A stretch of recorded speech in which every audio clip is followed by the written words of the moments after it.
আমরা সিদ্ধান্ত গ্রহণ করলাম যে আমরা আমাদের এই জায়গায় বাবরি মসজিদ নামে মসজিদ নির্মাণ করব।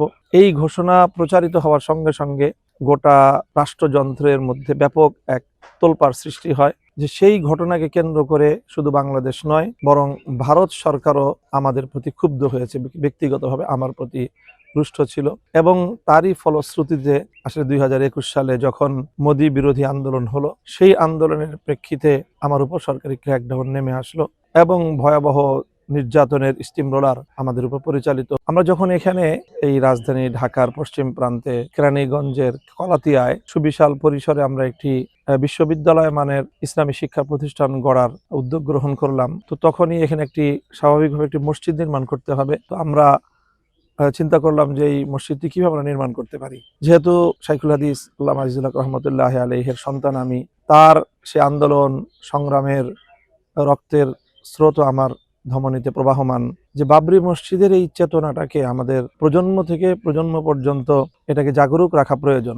যাবত না আমরা আমাদের বাবরি মসজিদকে তার নিজস্ব স্থানে আবার পুনরুদ্ধার করতে পারছি, ততদিন পর্যন্ত এই ঋণ এটা গোটা মুসলিম উম্মার উপর দায়, ভারতের মুসলমানদের উপরে দায়, এবং পার্শ্ববর্তী মুসলিম সংখ্যাগরিষ্ঠ মুসলিম দেশ হিসেবে বাংলাদেশের মানুষের উপরে অনেক বড় একটা দায় রয়েছে।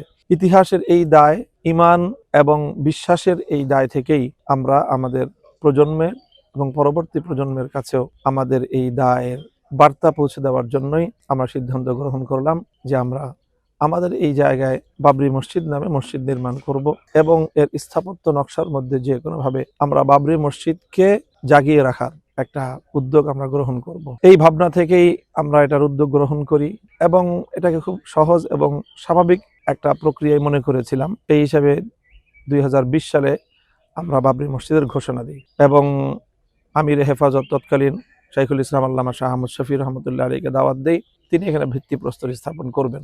এই ঘোষণা প্রচারিত হওয়ার সঙ্গে সঙ্গে গোটা রাষ্ট্রযন্ত্রের মধ্যে ব্যাপক এক তোলপাড় সৃষ্টি হয় এবং তৎকালীন সরকারের ঊর্ধ্বতন কর্তৃপক্ষ, মন্ত্রী, এমপি, প্রশাসন, গোয়েন্দা সংস্থাগুলো তারা ব্যাপকভাবে আমাদেরকে এই বিষয়টা নিয়ে প্রশ্নবাণে জর্জরিত করে, আমাদেরকে এটা নিয়ে চাপের মুখে ফেলে যে কোনোভাবেই যেন আমরা বাবরি মসজিদ নামে কোনো প্রকল্প বা কোনো স্থাপনা বা কোনো উদ্যোগ যেন আমরা গ্রহণ না করি। তো বিষয়টা তখনই আমাদের নজরে আসলো যে এই বিষয়টা কতটা বড় বিষয়। পরবর্তীতে আমার কাছে যেটা প্রতিভাত হয়েছে যে সেই ঘটনাকে কেন্দ্র করে শুধু বাংলাদেশ নয়, বরং ভারত সরকারও আমাদের প্রতি ক্ষুব্ধ হয়েছে, ব্যক্তিগতভাবে আমার প্রতি রুষ্ট ছিল।